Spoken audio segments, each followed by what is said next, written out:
Let's see what they can do now that we make our way into the draft for this first game of this best-of-3 match. We've got Zach and LeBlanc banned away first and foremost. Zach has just become constant ban every single time. I don't really remember the last time that I saw him get through in a high-profile game because nobody wants to risk playing against that. Yeah, I mean, he was nerfed on patch 7.12, but then there were buffs to the Locket and Stoneplate combo, which works so well on him, so it continues to keep him in the ban phase. Not really any surprises as of yet, with most of the highest pick ban champions being banned away right off the bat. Yep, mid-focus coming out from Cloud9, keeping LeBlanc and Syndra off the table, while Kennen will be the second ban from TSM, and the last one in Cloud9's first rotation will be the Galio that's so flexible. Yeah, not wanting to first pick that champion because you always do have the option as the blue side to leave a lot of power picks up. Cloud9 looking for a standard fare against TSM, at least the first game. TSM banning Caitlyn away also means that you're not going to see any of those infinite siege type of situations. You're not going to see any of those things where a team falls behind and then turtles up behind Caitlyn traps forever. But Cloud9 deciding they're going to go ahead and lock Elise in before anything else, get that powerful early game jungler, as TSM responds with Jhin in the bottom lane, who's been seeing a lot more popularity from Tahm Kench to keep him safe. Yeah, we really have seen a small resurgence of Jhin, and TSM as well has upped their priority on Tahm Kench fairly substantially, even though it's a very power pick spot in the draft with the first two choices on the red side. There is a small amount of countering when you're up against an Elise, who's a very pick-heavy champion. As long as she doesn't land that cocoon on Tahm Kench, you can basically get rid of that CC by devouring. Looks like we're going to see a spooky Shadow Isles duo locked in for Cloud9's bottom lane, grabbing the Kalista and Thresh combination. Yeah, and I actually like Kalista into Tahm Kench because even if they devour the AD carry, during that time, you can still stack up a lot of threat on the Tahm Kench, and the thick skin mind game is actually really difficult because once it goes away, Kalista presses E and the Tahm Kench is dead. So I do like this duo early on from Cloud9, and Kalista is something Sneaky has a ton of experience on. We're going to see the picks mirrored roll for roll here early on. Bottom lane and jungle picked up by both sides as TSM will respond, picking up Lee Sin for Svenskeren. He's so incredibly effective on this champion. We actually heard from him last week. He's surprised that teams aren't banning it away any more often than they are, and he kind of wishes they would so he could get more practice on other champions, but when they leave it open, he's perfectly fine playing this. We've seen the kind of things he can do with it. I mean, it is a little ridiculous at this point, actually, when you look at his win rate on the champion.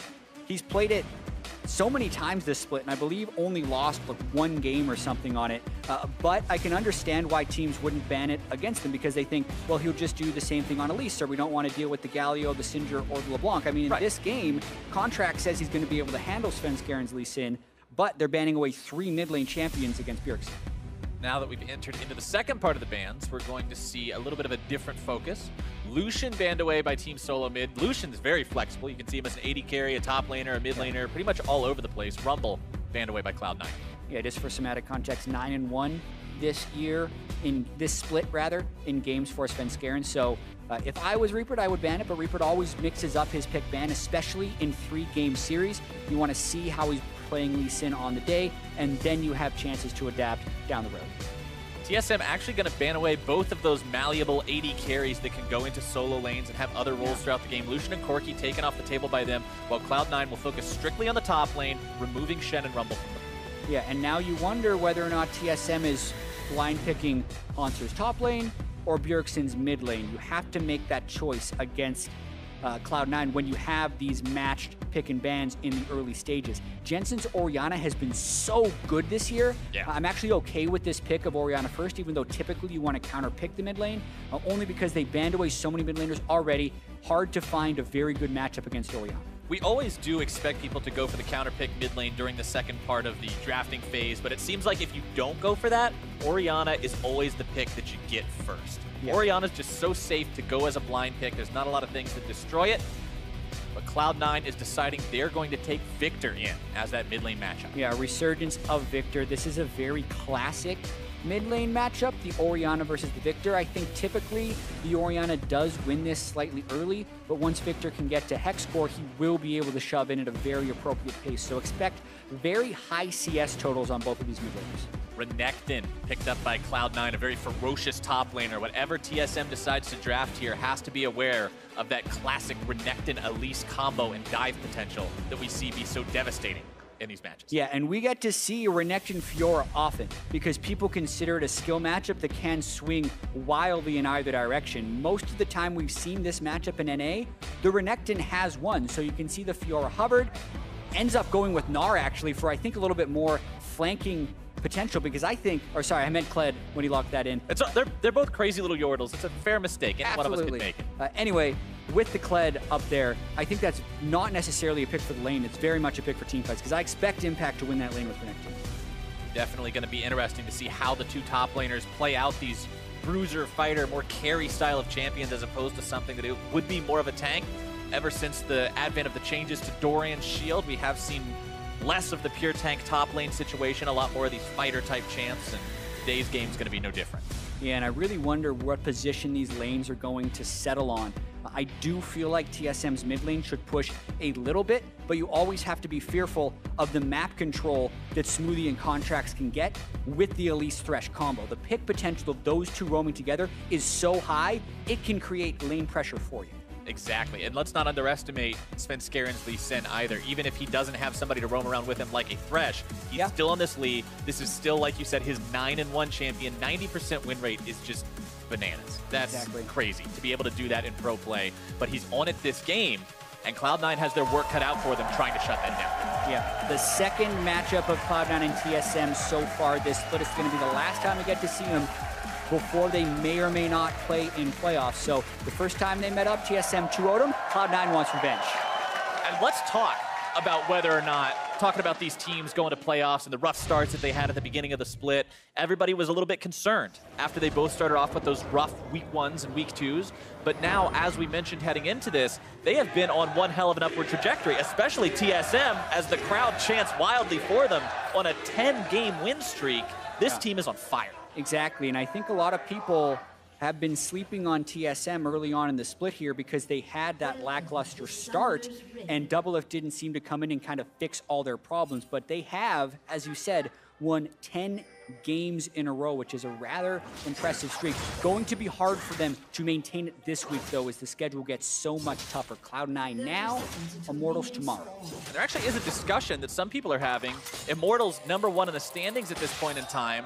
But some people are saying, with TSM's current win streak, are they secretly the #1? And this is the week that they might be able to prove it and say, we're not secretly the #1, we are #1. Sponsor and Impact just having a little bit of fun here before the minions spawn topside. Svenskeren hanging around to make sure it doesn't get any dirtier than it already has. No recalls interrupted there, but the ward was placed early by Haunter, which I think is a very valuable ward to scout out the Elise, especially with how the lanes need to play around this. We have seen so many gank variations from so many different junglers this split, especially kind of after what we saw at MSI, where there were a lot of really peculiar jungle routes. I think a lot of people in NA have continued to add variations to that. In this game, just pay attention to how much of a pull these guys can get. Look at all the time Haunter spent on the Raptors there for Svenskeren, because getting the jump on those early ganks can be so valuable. Yeah, having your jungler show up to a lane 10, 15 seconds before the other guy can be the difference between making a play and having a play made on you. Very, very important to make sure that those guys get out the gate as fast as possible and be able to influence those lanes, especially on picks like these. Lee Sin and Elise, both these champions have such huge potential to snowball the game. You really want to give them every tool possible. Yeah, and with the ward early, TSM can surmise that the Elise started on Raptors, but they can't figure out much after that, because Elise is such a versatile jungler with fairly low mana cost. You can go Raptors red, Scuttle Crab with an experienced Quint and get a level 3 gank off, so gotta be very careful. Now there's something you almost never see, Jat. TSM on the losing side of the fan vote, 47% to 53%. Cloud9 fans showing up a little more in force at the start of this match. Yeah, Cloud9 has been consistently challenging TSM in these votes. Whenever we see it, I believe at the NA Summer Finals, it was 50-50 some of these times. Oh, so yeah. Very interesting seeing them now 53%. Can they back it up and get a win? Always stays very close. And the guy on your screen right now, Jensen, going to be very important for getting that win. The guy who's been putting up the stats so far for Cloud9, their big carry. You can see Contracts showing up here to try to give him a little bit of assistance, if at all possible. But Bjergsen smelling something maybe a little bit fishy, hanging around on the other side of the lane, and Contracts won't find anything. Well, he's smelling something fishy because he was able to shove in the first wave, get a quick ward in the brush in the river, and see Contracts running forward there. So they're able to get some question mark pings saying, hey, he's somewhere in this side of the jungle. Then they spot him with another ward that has been left behind at red buff. So TSM with very good predictive wards that also pay off by showing them where Contracts is. Jungler tracking can do so much in a matchup like this, especially when you have these lanes that can be very snowbally and skill matchup intensive. Give one guy a slight advantage, and all of a sudden, your opponent's ability to outplay is quickly minimized. Sneaky and Smoothie staying pretty much even down here in the bottom lane with Double Lift and Biofrost, as Bio's going to move up in that brush, try to zone these guys away a little bit, provide Double Lift with maximum amount of safety as he farms up here. Yeah, also got to note the Doran's Shield versus Doran's Blade options between the Kalista and the Jhin. So many people have still been going with that Doran Shield because of the innate regen, but Double Lift having a lot of faith is not going to get poked out by pesky little spears flying through from Kalista. Here comes Sven. Ooh, close there. Jensen with the flash away from the Sonic Wave, keeping himself all right, but Contract shows up over the wall, getting some nice burst down. Lee Sin forced to retreat away here. Remember, Jensen does not have a flash to try to follow this up with some cheeky bursts, so. Yeah. A lot of respect there by Jensen. So often when a Lee Sin will gank him in the early game, you'll actually see him use Ghost instead of Flash and then rely on his mechanics to dodge the skill shot. Here, though, against Svenskeren and Svenskeren going to the close range, I think almost a rare respect Flash by Jensen. We'll see if they can punish that now the Flash is down. Contracts thinking about the potential of punishing that, still hanging around this mid lane. Just in case Sven comes back, he wants to be there, make it a fair 2v2. But it looks like Svenskeren has no intention of sticking around that long. Decides to head back to base, shop up a little bit, grab that Tracker's Knife so he can get that extra vision control down around the map. Also give him more mobility as he can ward hop to those wards placed down by it. See how much of a difference that makes for him as he continues to try to look for opportunities to make plays here. Gold dead even between the teams. Very close farm, like we said in the bottom lane. Mid and top lane, though, a little bit different. About a 10 CS lead for Impact over Hanser. Bjergsen saying the same thing for his own lead over Jensen. And this is just what was mentioned earlier. Jensen has phenomenal laning stats, but Bjergsen is one of the few people that can beat him. Yeah, and I think in this matchup as well, Victor's something that turns on much more in the late game than in the early laning phase. So as long as Jensen keeps it close, he's doing his job here, especially when having to defensively flash away from a Lee Sin gank. I think he's doing very well. And then when you look at the top side, I think this is also playing out the way you expect it to. The more Impact can win this CS and keep lane pressure without dying to any ganks, the better it is for C9. And looking back at why Victor originally fell out of the meta after he was just such a critical component of it for so long, the price raised on those Hex Core upgrades. Getting that second part of the laser that just instantly clears the waves became more difficult in your first couple of buys, so it does delay that part where Jensen's able to properly compete. But now he's going to be in some trouble since Garen looking to make his appearance right back into mid lane yet again, but now has to retreat away from the Chaos Storm. Contracts looking to come in. But the flash away from Sven keeps himself alive. Yeah, it looks like they flashed at about the same time. They were trying to get that execute on him. No shockwave burn from Bjergsen. Meanwhile, 2v2 ends up costing Smoothie his own flash, trying to make a play onto Bio and Double Lift, but the damage from those two a bit too extreme. Yeah, C9's got to be a little careful until Sneaky hits level 6, then it won't really matter that Smoothie is down his flash because they'll be able to Fates call him. But a lot of attention being paid to this mid lane right as they both hit 6. Now there is an ultimate discrepancy, but a hook landing onto a very non-scared Biofrost. Sneaky takes the lantern, gets himself away to safety. My, as topside Contracts looking to find the damage into the stun, into the burst, and goodbye Hanser. First blood for Impact. Wow, Hanser getting demolished in that lane. Can't even get a recall off and dies between his turrets.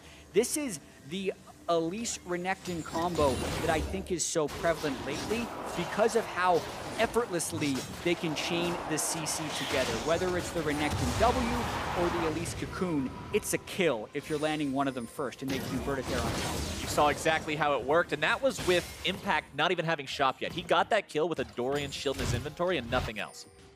Yeah, so he'd already dismounted him, which is so critical right here.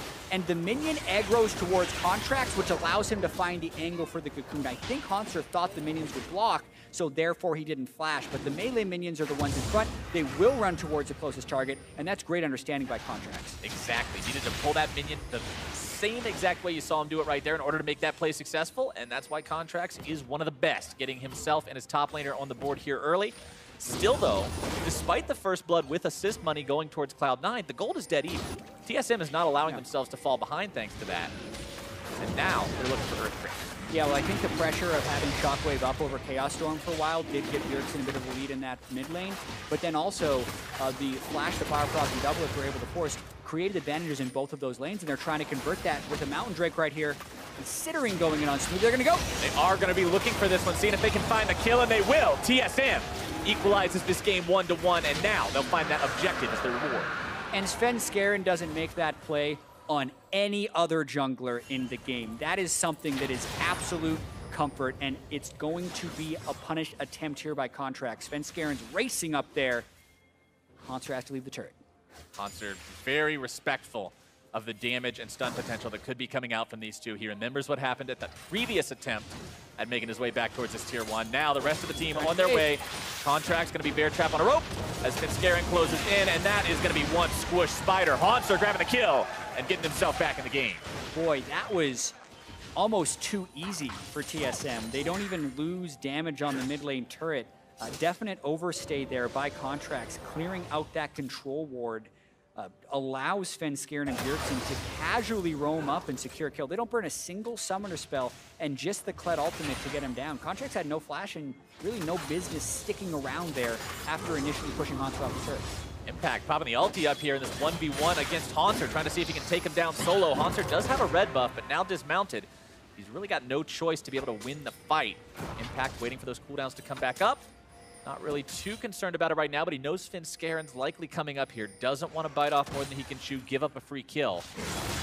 Instead, he'll just opt to clear out the wave and accept that.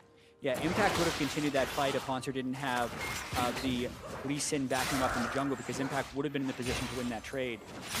The difference a jungler can make, that's not even something that'll show up in the stat book either, because Svenskeren was so far away that that's not even going to count for jungle proximity, but it still allows him to clear that farm and get a little bit more to complete his teammate. And those kind of subtleties are what can really change the outcome of a game. Even if, like you said, there's no way afterward to measure it, but now Biofrost could be in some serious trouble. Smoothie goes over the wall, brings Contracts with him.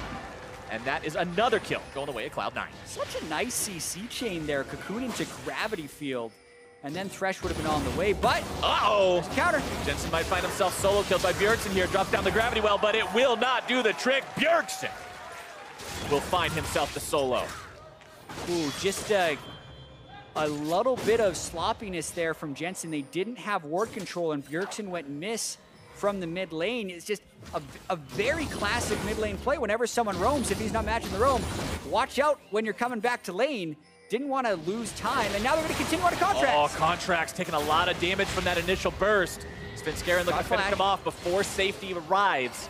Svenskeren now sidestepping away from the death sentence, looking to get himself out of this one if at all possible. Sneaky and Smoothie wanting to pursue, but without Fate's Call and the death sentence having already been spent, they got no way to chase him down. Great sidestep by Svenskeren, buys a ton of time for Bjergsen to push that mid lane turret, really starting to take control of this lane now, hitting Morellonomicon, and just now having Jensen complete his first Hexcore upgrade while also having no magic resistance allows Bjergsen to always get the first shove on the lane. It's still going to be a while before he can kill that turret unless he lands a Shock on a Jensen, since Victor now clears the wave so fast, but it does buy map pressure time. Jensen can never walk up to contest the wave. He can only clear it once it hits his turret. Speaking of waves hitting turrets, Hanser dangerously close to losing his top lane tier 1. It's almost going to be Cloud9 turret first blood just off of that minion wave. 48 HP left. Could be an objective call for Cloud9 to go up there and try to take that if at all possible. You can see Svenskeren hanging around though, just in case. Yeah, you really got to ask this question now as TSM. Do you try and salvage Hanser, or do you just give it up? Because C9 want to fight up here. This is where they have their advantage. Hanser could be in some serious trouble here. Pop the ulti, trying to get himself away. Impact going to be taken moderately low, but Contracts and Jensen are able to make the play now. Looking to turn it into a double if at all possible. Jensen with the flash for it, and they find the tier 1 as their prize. And they get the first turret as well. That is Jensen's way back into the game. Double kill plus sharing that gold. Still going to be down in gold against Bjergsen because of the CS, but a huge play. That play is a textbook example of why junglers often don't come to your losing lane, because things can go bad very quickly. Now TSM getting the opportunity to fire back on the bottom side, putting some damage into this tier 1. Biofrost and Doublelift, very scary on this combination. Up 20 CS over their opponents. Doublelift going for a crit-heavy build as opposed to some of the stuff we used to see with Jhin with lethality and other items. But here's a replay. Monster's fate. Yeah, and Bjergsen just doesn't have vision of Jensen running up there. Notice the control ward into the river in the mid lane allows Jensen to get there. They see him now, but it's already too late. Svenskeren attempts to disengage. Even with the ward hop, Jensen is huge. Flashes for the auto attack after his Q, and a quick double kill plus turret. I am really pleased with this series so far, Chat, because we are seeing both teams just make plays back and forth. It's going blow for blow for blow. One team makes a play, the other team's able to respond, which is exactly what you hope for, seeing two of the teams that are always consistently among the top in NALCS have their head-to-head matchup. Exactly, and most of the gains, so to speak, have actually been made with the punish or with the counterplay. When a play is pulled off by C9, like the kill they got on Biofrost in the bottom lane, it is then countered by Bjergsen as Jensen is on his way back. So these are actually the counterplays, or the things that these teams need to be able to watch out for, because there's been a few moments in this game that you could definitely classify as sloppy play, but you love seeing the initiative of going for the plays and making things happen. The initial play have been very hard to counter most of the time. Sloppy play doesn't always look the best itself, but watching a team capitalize on it is always fun, because they do have that perception. They can make those calls and say, this is an area where they have a weakness. We can exploit that, take advantage of it, and see if we can build ourselves our own edge out of that one, as Impact moves his way towards the mid lane, but a couple of skill shots fired off, going to ward him away for now. Turret count tied up 1-1. Cloud9 currently with a 1,000 gold lead. Oh boy. Finds some good damage on to Sven. The chain CC comes out and Contracts, grabbing himself kill number 2. 100% KP on this guy. Absolutely accurate with those cocoons so far this game. Just Svenskeren wandering around by a ward, and Jensen doesn't even get to participate in that, even though Smoothie had thrown the Dark Passage for him. Mountain Drake just now coming up, goes down right away. And that's first world problem. When your jungler does too much damage, your mid laner can't even get an assist, picking off that enemy jungle. They grab the Earth Drake as their reward for it. Here's one more look. Pretty gorgeous. In a control ward, he sees a ward placed over the wall. Natural inkling is to try and get a hit or two on it. Fight against your instincts against Elise Fresh, especially when they're both missing on the map. Contracts and Smoothie have been teaming up very well. And that chain CC was just perfect, too. As soon as the cocoon expired, the death sentence made contact, and Sven had no way out. Flash cocoon in the mid lane. Bjergsen now in trouble. Jensen looking to catch up if he can. Laser will find him, but not quite enough today. Bjergsen walks away with his life, but he's chased away from the mid lane turret. Oh, max range cocoon right there. Bjergsen barely able to escape, but it costs him both of his summoners. Jensen does have to be a little careful because he's already down his turret, but he's definitely clawing his way back in CS this game. Yeah, he's not falling any further behind. This sort of 20-25 deficit was what he had at a previous point, and it's exactly what you were predicting, Jad. You said it's going to be a little bit bad early. He wants to keep it as close as possible. He's done that, and now the bleeding's been staunched. If you continue this rate throughout the game, you stay 20 CS behind, it's not going to be a big deal 25, 30 minutes into the game. Exactly, and as long as Victor's in the lane, he's going to get all the CS, because he just has to accurately shoot his laser, and it will kill pretty much everything. So Jensen should be good to continue farming up. It's more about whether or not he can find the windows to roam for kills to become very fed in the late game. And honestly, these two's performances very similar right now. 2-1-1 compared to 2-0-1. Jensen just having that death from where he didn't properly respect Bjergsen's roam potential earlier. But other than that, these two both having a lot of contribution to their teams. Bjergsen, of course, with 100% kill participation on his own squad, putting in work as you would expect him to on a champion like Orianna. We talked earlier about how TSM is comfortable putting him on non-carry champions, putting him on more of a supportive role, but when you've got somebody like Bjergsen, you're definitely not going to be shy about putting him on the kind of AP carry that can win the game either. Yeah, totally agree with that. And quietly as well, Doublelift and Biofrost are taking the bottom lane. We've seen very little action down there, since most of it has been predicated around the mid and the top lane. And now you can see C9 knowing the turret's down in the bot lane, knowing TSM is going to be in a recall pattern, just immediately turn for that Rift Herald, especially around the part of the map where they're strong, which is the top lane right now, seeing Impact's advantage.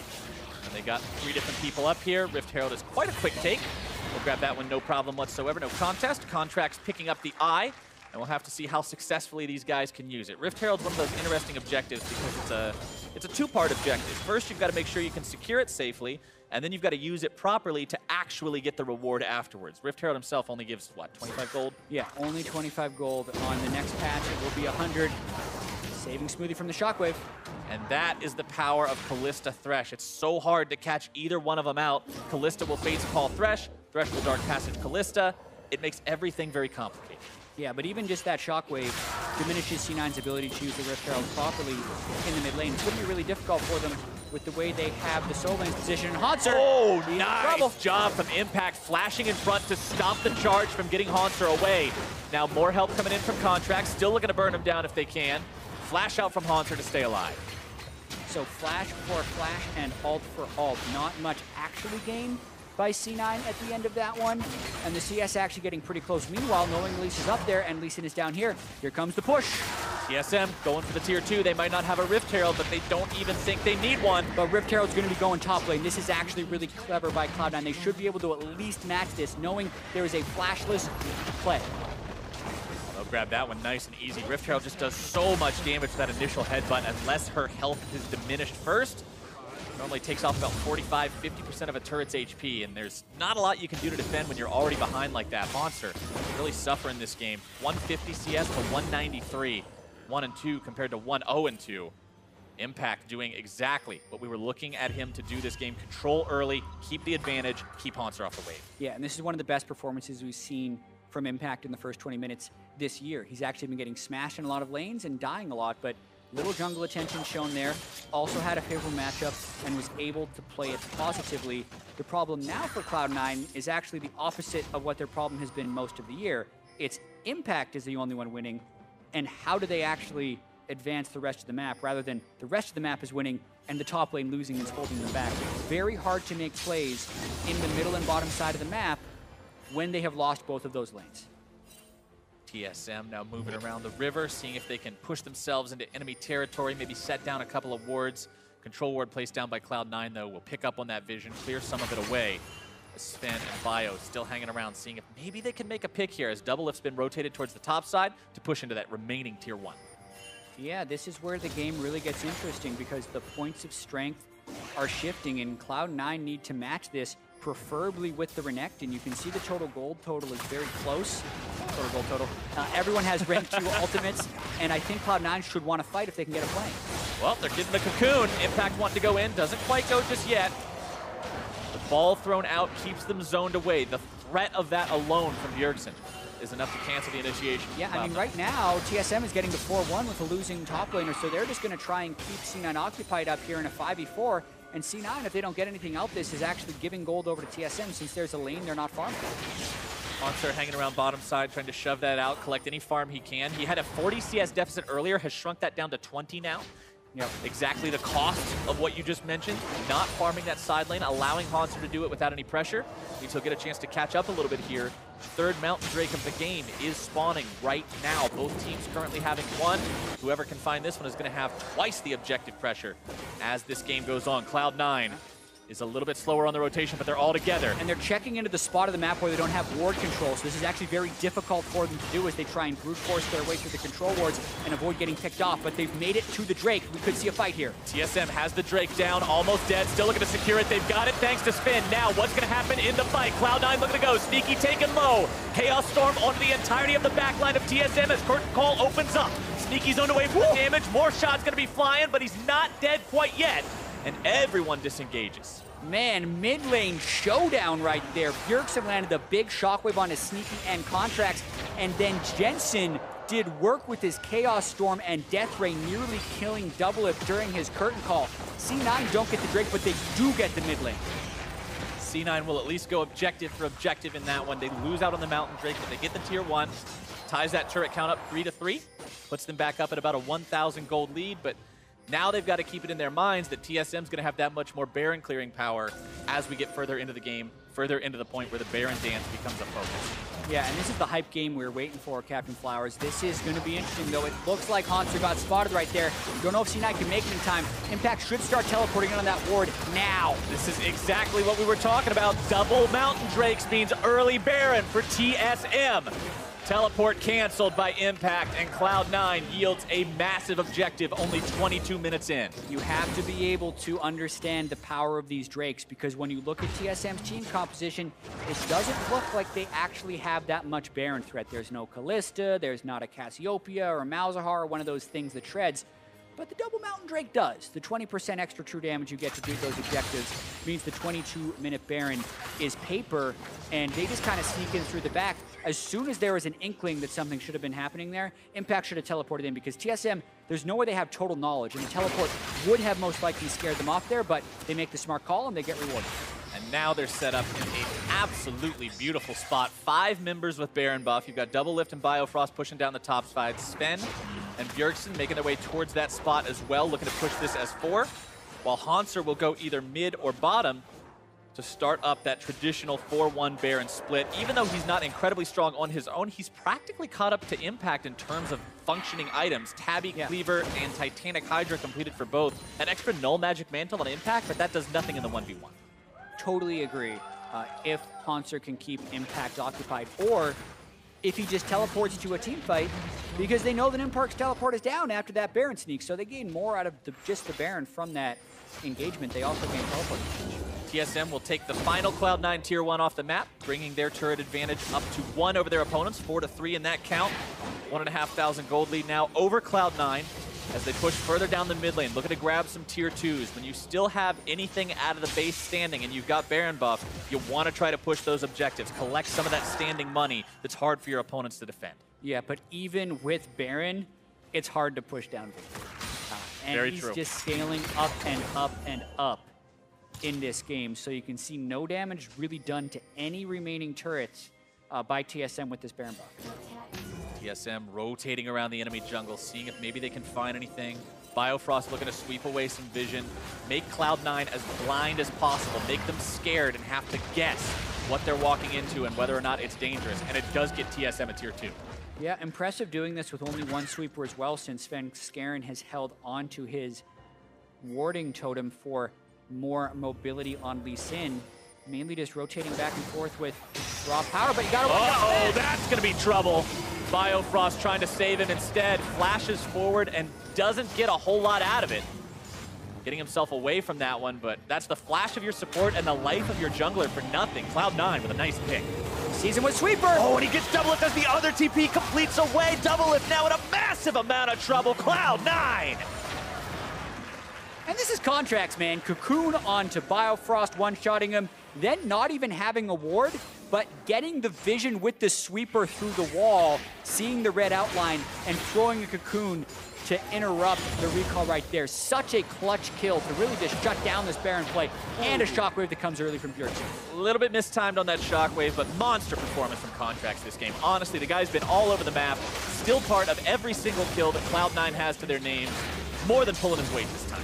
Yeah, and the AP Elise, when there's no QSSs or Mikhails on the side of TSM, it doesn't matter what point in the game you're at. If he gets the Cocoon on the squishy target, they're going to burst it, because it just requires one long-range spell from Jensen and the execute combo from the Elise, and that guy's gone.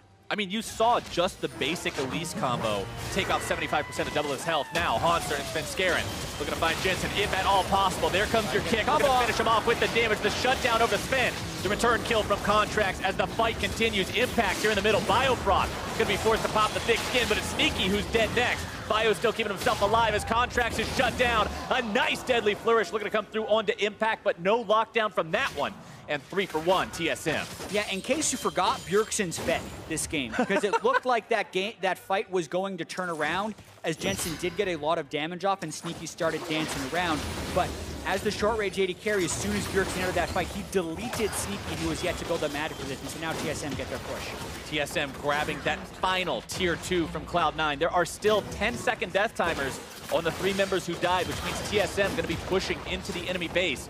They'll find that Tier 3, not sticking around for the inhib, deeming that a bit too risky.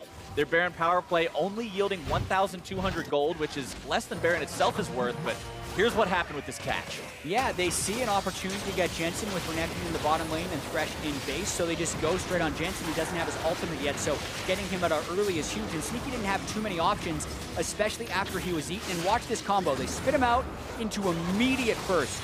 from Bjergsen, so not much Sneaky could really do to escape that. TSM back on the neutral objective game again. 3 Drakes compared to 1 from their opponents. You can't stack any more than 3 Earths, so the Cloud is the one that shows up for number 4.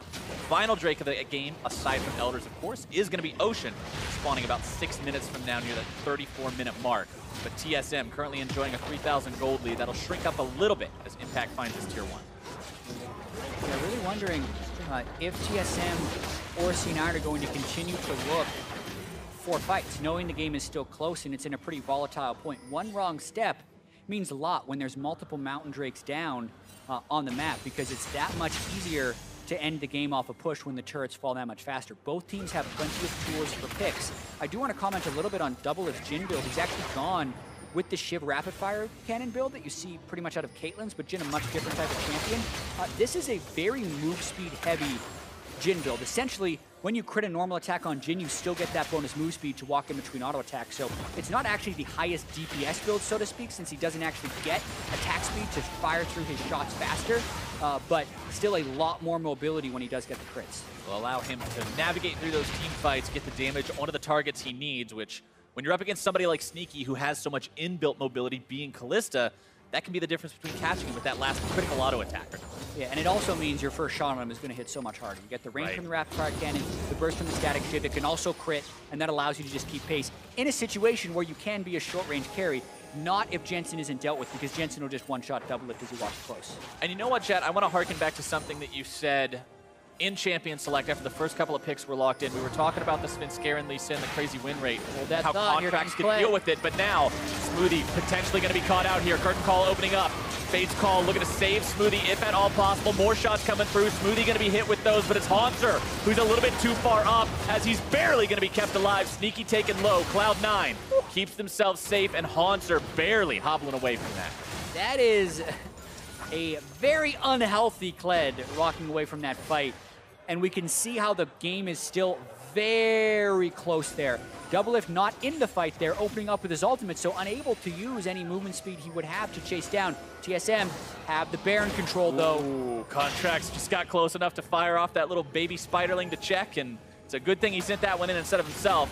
TSM now looking to start up Baron for the second time this game, daring C9 to try to stop them. Haunter making the TP in here, as Cloud9 still has injured health on Contracts and Sneaky and Smoothie. Deadly Flourish working its way out into the fight. Gravity Field thrown down. Svenskeren, 2/3 HP missing from him. Baron now rapidly healing back up. TSM's attempt stopped. Very dicey point in the game right now. They know how quickly they can take Baron, and they know C9 is unhealthy. They're actually mostly waiting on ultimate cooldowns to come back up. Now we have Chaos Storm, Shockwave, Dominus. A lot of things have come back up, so the fight can be much more lethal if they continue this dance. This is going to absolutely explode if one team just finds that small window to make their opening gambit. Cloud9 still it's so tough. a little bit TSM further out. Here comes the charge. Haunter trying to pull that trigger. Smoothie going to be caught out here. Nice Chaos Storm in the middle of everything. Svenskeren brought low, but Contracts dead first.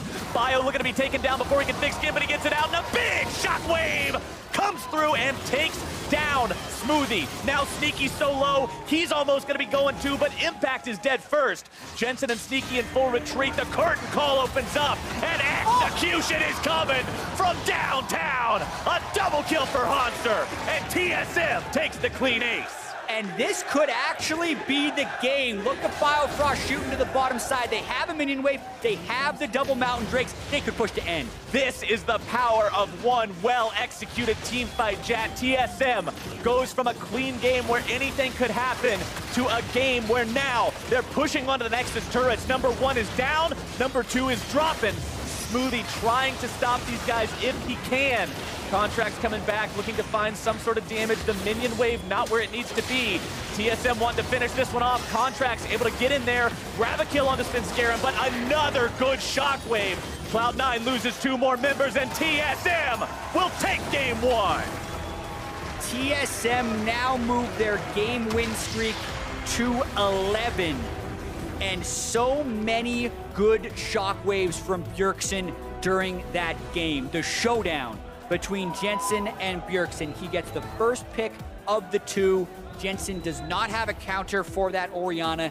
And Bjergsen, throughout the game, made the correct team fight choice time and time again. And let's not just talk about his offensive potential. 0 deaths the entire game. He was never giving away any of those opportunities to his opponents. We talked about the counterplays throughout the game of capitalizing on mistakes that their opponents made.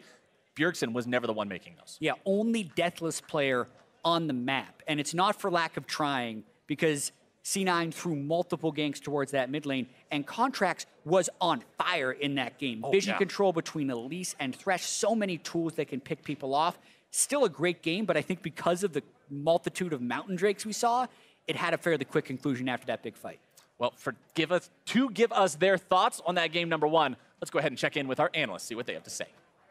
Thank you very much, Captain Flowers. TSM winning game 1 in a late game team fight that fell their direction off of a big ultimate from Bjergsen. But I want to look at this matchup through the eyes of the laners, because that's how we came into the matchup today. We talked about those CSD stats between Jensen and Bjergsen and how historically they've performed against each other. But a lot of that can be affected by the lane matchup itself. And so before we dive into it, I want to identify what we could expect out of the lane matchups in the Soul lane. So let's start with the Victor and the Orianna matchup. And these are always kind of affected by junglers too. Victor versus Orianna is one of those ones where you shield and try to trade as effectively as possible, but it's really up to the junglers to disrupt it. We saw Contracts look for a gank very early on, didn't even pull the trigger on it, and decided to go back to routing. And then Svenskeren came in, got a flash, and then they both visited. So it's just constant jungle attention, but definitely Svenskeren had a larger effect on that lane early on, which tilted the matchup. But this specific matchup, would you say that it's favored to one side, should go even, is a skill matchup Orianna, in isolation? Orianna very, very early on, and then when Victor is able to just wave clear and be a non-interactive lane, he can just do that and be able to actually possibly burst other squishies out. So